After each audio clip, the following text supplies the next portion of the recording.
வணக்கம் எல்லோருக்கும் welcome to RV kitchen. இன்றைக்கு இந்த வீடியோவில் என்ன ரெசிபி செய்ய போகிறேன்னு பார்த்தீங்கன்னா கரிபனிஸ்தான். கரிபனிஸுக்கு தேவையான பொருட்கள் எல்லாம் எடுத்து வச்சுருக்கிறேன். முதலாவது கரிபனிஸ் செய்கிற மாவுக்கு என்னென்ன பொருட்கள்னு பார்க்கலாம். எங்கள்ட 250 கிராம் கோதுமை மா, 70 கிராம் பட்டர், 100 ml தண்ணியில் 10 கிராம் ஈஸ்டும் ஒரு தேக்கரண்டி சீனியும் போட்டு 5 நிமிஷம் ஊற வச்சினான். அடுத்து ஒரு முட்டை, கொஞ்சம் உப்பு, கொஞ்சமாக பால். இது கரிபனிஸுக்கு மாவுக்கு தேவையான பொருட்கள். அடுத்தது கறிக்கு எடுத்து வச்சுருக்கிறேன். டின் ஃபிஷ் எடுத்துருக்கிறேன். அடுத்தது கொஞ்சமாக வெங்காயம், லீட்ஸு, கருவேப்பிலை, ரம்பையில், பச்சை மிளகாய். அடுத்தது பார்த்திங்கன்னா பெருஞ்சீரகம், இஞ்சி உள்ளி பேஸ்ட்டு, மஞ்சள் தூள், கடுகு தூள். உருளைக்கிழங்கு அவிச்சு எடுத்துட்டேன். எடுத்து மசிச்சு வச்சுருக்கிறேன். இதெல்லாம் தான் கறிக்கு தேவையான பொருட்கள். தாளிக்கிறதுக்கு எண்ணெய். முதலாவது மாவை குழைச்சி எடுப்போம். கொஞ்சமாக உப்பு உடைய கலந்து விடுவோம்.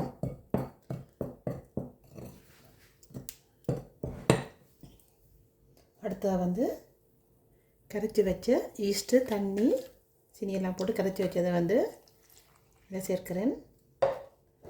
அடுத்தது ஒரு முட்டை,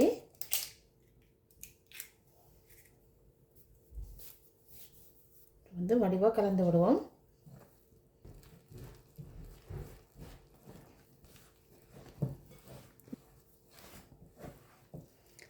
இப்போ கொஞ்சமாக எடுத்து வச்ச பாலை சேர்க்கிறேன்.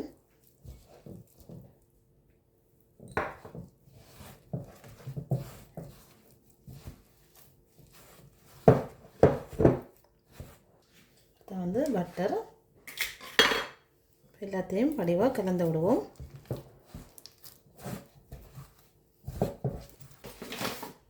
மாவை தூவோம்.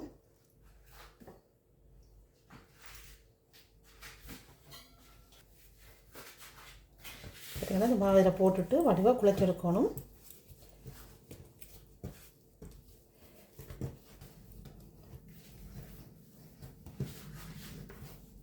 கொஞ்சம் மாவு ஒட்டுற தன்மையாக இருக்கும். அது நார்மல். குழைக்க குழைக்க நல்லா சாஃப்டாக வந்துட்டுருக்கும். மாவு ரெடி ஆகிட்டுது. வாங்க அப்படி இருக்கும். நல்லா சாஃப்டாக இருக்குது. இதை ஒரு அரை மத்தியாலம் விடுவோம். கறி ரெடி பண்ணுற டைம் வரைக்கும்.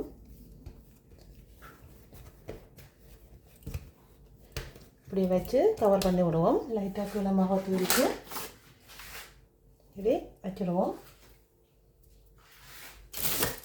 மாவை போட்டுட்டு இப்படி கவர் பண்ணி விடுங்க.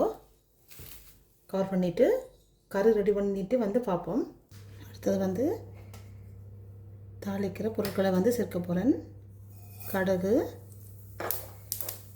சீரகம், வெங்காயம் நிறைய கலந்து விடுவோம். கலந்து விட்டுட்டு பச்சை மிளகாய், கருவேப்பிலை, ரம்பையில் எல்லாத்தையும் போட்டாச்சு. இப்போ நல்லா வதங்கணும்.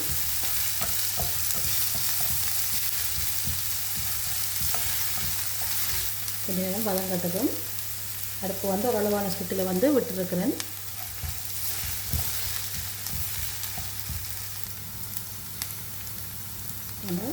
உப்பு பார்த்திங்கன்னா ஓரளவு இறங்கி வந்துட்டது. அடுத்தது கொஞ்சமாக மஞ்சள் தூள், அடுத்தது இஞ்சி பூண்டு பேஸ்ட்டு,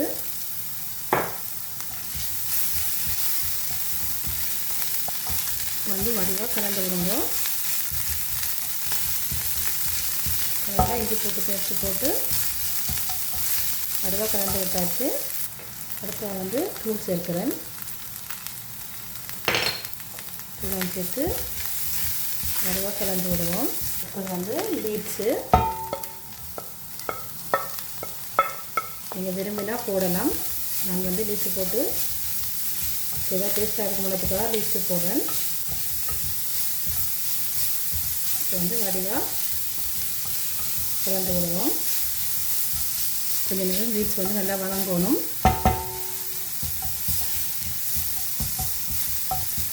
வதங்கினதுக்கப்புறம் பார்ப்போம்.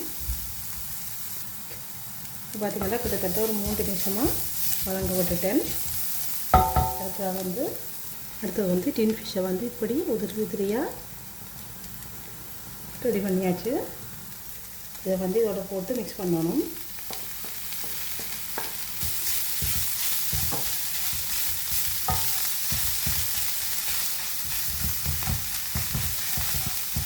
வந்து வடிவாக கலந்து விட்டாச்சு.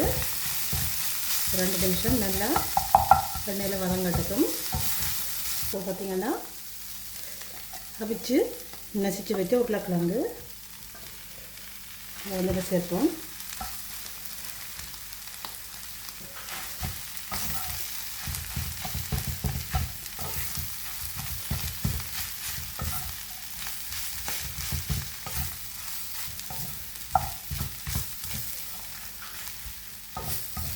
இப்போ வந்து உப்பு ஓகே இருக்குன்னு பார்க்கணும். உப்பு வந்து இன்னொரு கொஞ்சம் போடலாம். ஒரு அரை தேக்கரண்டிக்கிட்ட எக்ஸ்ட்ராவாக போட்டிருக்கிறேன். நீங்கள் உங்களோட சுவைக்கு ஏற்ற மாதிரி போட்டுக்கொள்ளுங்க. அது கொஞ்சம் உப்பு கூட நல்லா இருக்கும். அதனால் நான் கொஞ்சம் உப்பு கூட போடுறேன். இப்போ வந்து உரைப்பெல்லாம் நல்ல அளவாக இருக்குது.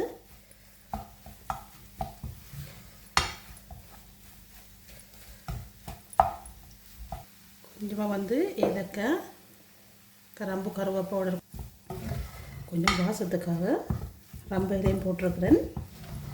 இப்போ வந்து கறி ரெடி ஆகிட்டுது. இதை வந்து ஆற வைக்கணும். ஆற வச்சுட்டு பார்ப்போம். இப்போ பார்த்திங்கன்னா ஒரு அரை மத்தியாலம் விட்டாச்சு. என்ன வடிவாக அளவு பொங்கி இருக்குது. இனி வந்து இதை சின்ன சின்ன ரவுண்டு போலாக பிடிப்போம்.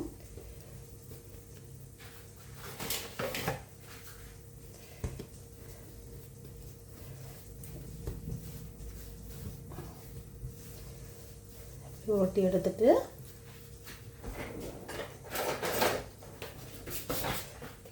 சின்ன சின்ன ரவுண்டு போலாக ஒட்டி எடுக்க போகிறேன். இதை வந்து இப்போ இப்படி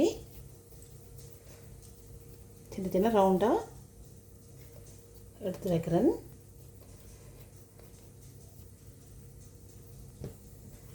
இதை வந்து வடிவாக கவர் பண்ணி போட்டு அதுக்கண்டா கறி வந்து ரெடி பண்ணி வச்சுருக்கிறேன். இதில் வந்து ஒரு முட்டையை வந்து உடைச்சி எடுத்து வச்சுருக்கிறேன். அதுக்கண்டா தேசி புளி இதை வந்து இதில் கொஞ்சம் சேர்க்க போகிறேன். நீங்கள் விரும்பினா சேர்க்கலாம். கொஞ்சமாக தேசி புளி விட்டு கலந்து விடுவோம்.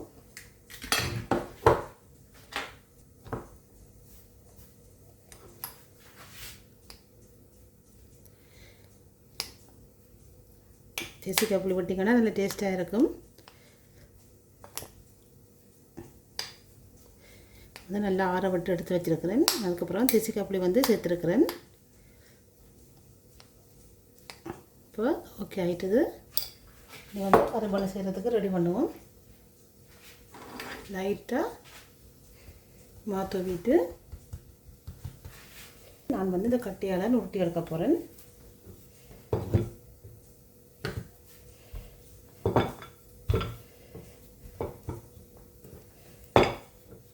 நல்லா அளவாக மொத்தமாக இல்லாமல் இல்லை மெலிசாக பார்த்திங்கன்னா உருட்டி எடுத்துட்டேன். இதை வந்து நீ கறி வைக்கணும்.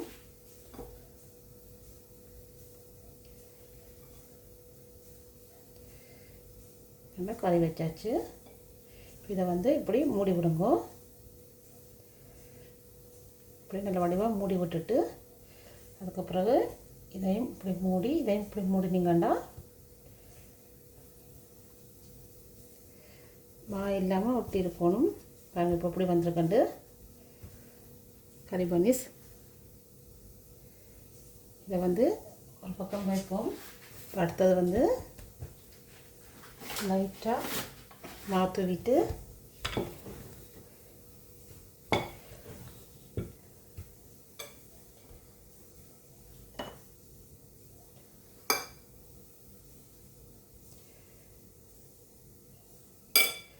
வந்து இதை வந்து வடிவாக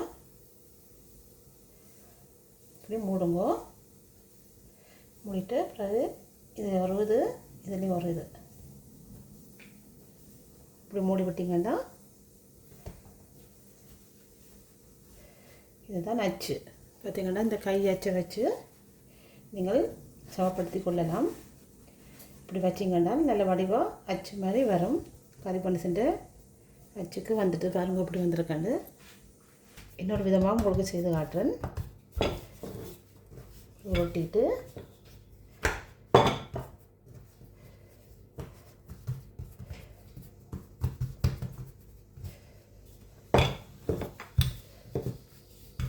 பார்த்தீங்கன்னா ரெடி ஆகிடுது. அடுத்தது வந்து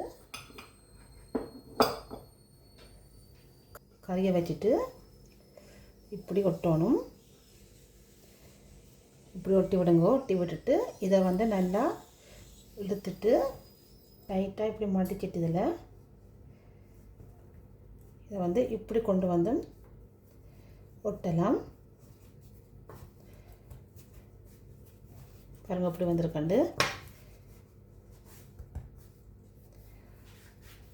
வந்து மொத்தமாக எல்லாத்தையும் செய்துட்டு பார்ப்போம். இப்போ பார்த்திங்கன்னா முட்டை வந்து மேலே பூசிட்டு இப்போ வந்து கவர் பண்ணி விட போகிறேன். லைட்டாக இப்படி கவர் பண்ணி விடுவோம். அப்போ தான் காயாமல் இருக்கும்.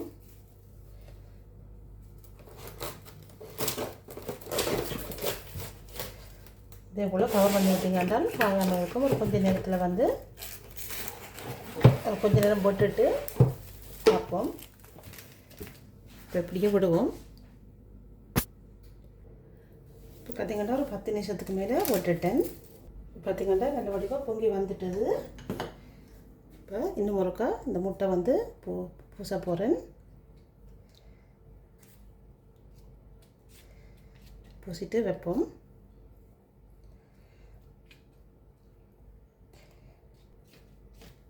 நல்ல வடிவாக எல்லா இடமும் படுற மாதிரி பூசி விடுங்க. இப்போ வந்து எல்லா இடமும் வடிவாக பூசியாச்சு. இனி வந்து அவனில் வச்சு எடுப்போம்.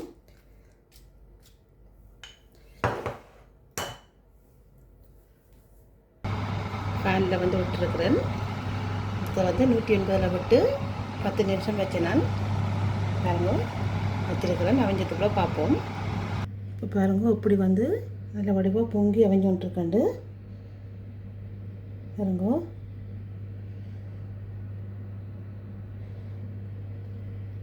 இப்போ பாருங்க இப்படி வந்திருக்கண்டு கறி பனிசு. இதை வந்து ஒரு பிளேட்டில் போட்டு காட்டுறேன். கறி பனிஸ் வந்து ரெடி ஆகிட்டுது. பாருங்கள் இப்படி வந்திருக்கண்டு. நல்லா சூப்பராக வந்திருக்குது. கொஞ்சம் ஆற விடணும். ஆற விட்டால் தான் நல்லா சூப்பராக வரும்.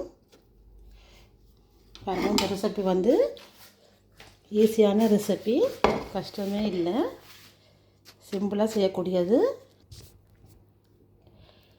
பாருங்கள் வடிவாக அமர்த்தப்படுது.